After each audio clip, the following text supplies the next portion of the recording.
Hey everyone, this is David. We just finished class a little while ago, and I realized that there was something that I said I wanted to talk about that I didn't get to, and it's a kind of common question that happens, that is brought up a lot and not really talked about, and I wanted to just make sure that I got a chance to make this video, relay this information, and also it's something that comes up pretty often with people who are like getting used to After Effects and video in general and that thing that I'm talking about, all of this is about compression, right, and exporting.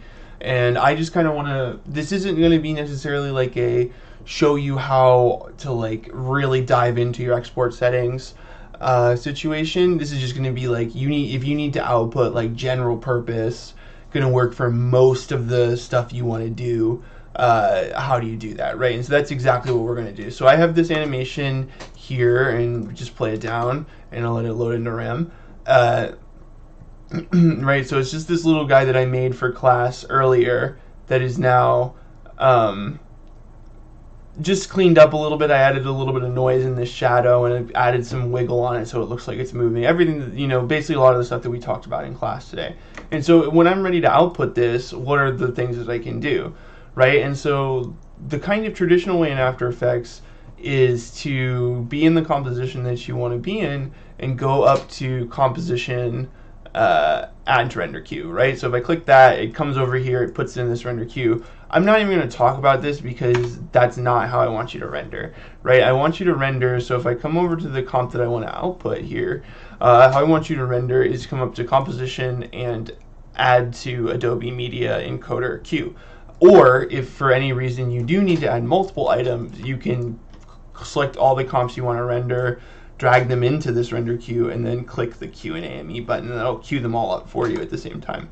So, but anyway, what we want to do is we want to just render this one, so I'll come up to composition and add to Adobe Media Encoder, and I already had it open, so it opened instantaneously, but what will probably happen is when you do this, you come over here, and it's going to open Media Encoder, right, obviously. If you don't have a Media Encoder installed, you probably have to go to your Creative Cloud thing and install it right there. It should come installed default with After Effects, but if you don't have it for some reason, you can go and grab it. So you go to apps, and then you scroll down and you find the Media Encoder, right? Okay, so after I've clicked Q in Media Encoder, right, it comes over here, and we can see that I have this basically rendering interface, right? And that's what Media Encoder is. It's a program that's supposed to just like take video of some sort and stick it out as a video of another sort, right? And so that's exactly what this program's for, and that's what we're gonna use it for. And so it's really, really simple. Again, we're talking right now about like the most basic, general, everyday output renders. Something that is decent quality but not huge, right? Because oftentimes what happens in animation is that you're outputting to this like terribly high quality codec, but you actually like are just wasting space, right? Your animation is not complicated enough. You don't have enough color information in there to merit this like huge amount of data that each frame is storing.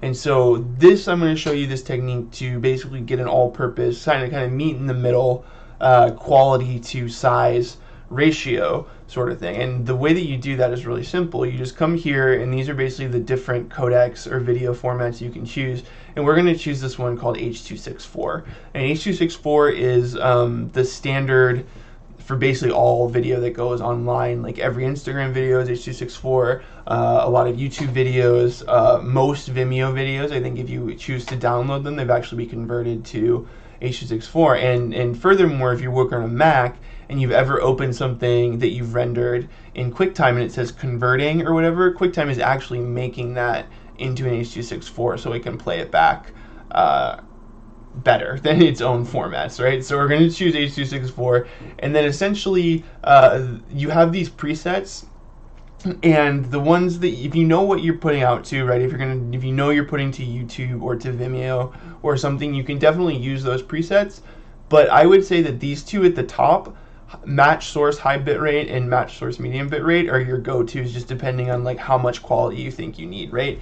And what match source means is it means don't change my resolution, don't change my duration, don't do anything, just match the source settings and then just export it as an H.264 at a high bit rate, right? The other thing you can do is you can actually click on this and it'll launch the I don't exactly know what it's called, but the like Adobe main render engine thing, right? This is the same output that we get from Premiere, but you can see that it's just working on our After Effects project. And so the one setting that I'll call your attention to is if you come down here to bitrate settings, this is basically where your quality is, right? Like the higher these numbers, the more quality you're going to have. The lower these numbers, the smaller your file size is going to be. And so you see right now I'm on this high bitrate preset. If I choose this to medium, those numbers will drop. I think they were 10 and 12 before, and now they're 3 and 6, right? So you can use those to kind of just meet everyday video purpose needs. I think that, you know, a lot of people say that they need to animate, or to output to animation, output to lossless. I want all this quality, but like most of the time you don't need it, right? Most of the time an animation codec video is going to just be absurdly massive for no reason and not actually give you more quality than you want, right? So this is the kind of best part about Media Encoder, right, is what I can do is that I have this guy, and you can click here to choose where you want to save it. So I'm going to save this as face animation on VG H.264, right? And so the best part about this too is I can click on this and hit Command D, and I can basically create another output for my animation, right? So I'm only rendering this once, but I'm kicking out 2 file formats, right? And so a lot of times what people do here is now I'll go to, okay, I want my YouTube. I'm gonna hit Command D, and then I'm gonna call this YouTube, right? And then I'm gonna choose this one to be Vimeo, right? And I'm gonna put this to Vimeo.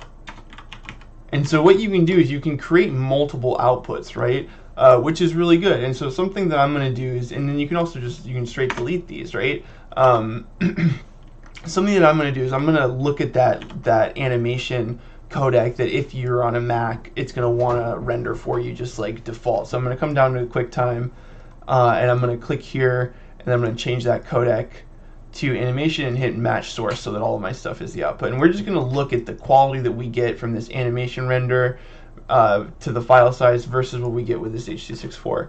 So this is the animation one, right? And so then when you're ready to render, you just hit this play button, and down here you'll see that both are being output at the same time. This is my only render. These are the files being written, and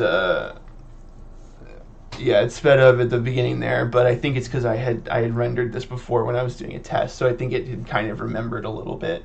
But yeah, we're going to just wait a few more moments for my computer to catch up. See, done. So then what you can do is a shortcut is you can just actually click this, and it'll open your file explorer to bring you to where you need to go. And so the first thing that I'll call your attention to is just look at the difference in file size, right? Windows is dumb and doesn't show you helpful information, right? But this is 45 megabytes, right, for this like 5-second animation, 4-second animation, right? There's no reason it needs to be that big. Whereas our MP4 is only like 6 megabytes, right? It's like tiny. It's so much easier to process, right? If you want to upload that to Vimeo or something. And so what we're going to do too is I'm just going to take both of these and I'm going to drag them back into my After Effects project. And probably because of the quality of the video, you might not be able to see this, but I want to click both of those, drag them into a new comp, click OK, and I'm going to come over here and I'm just going to toggle them. So my animation one is there and my H.264 is there.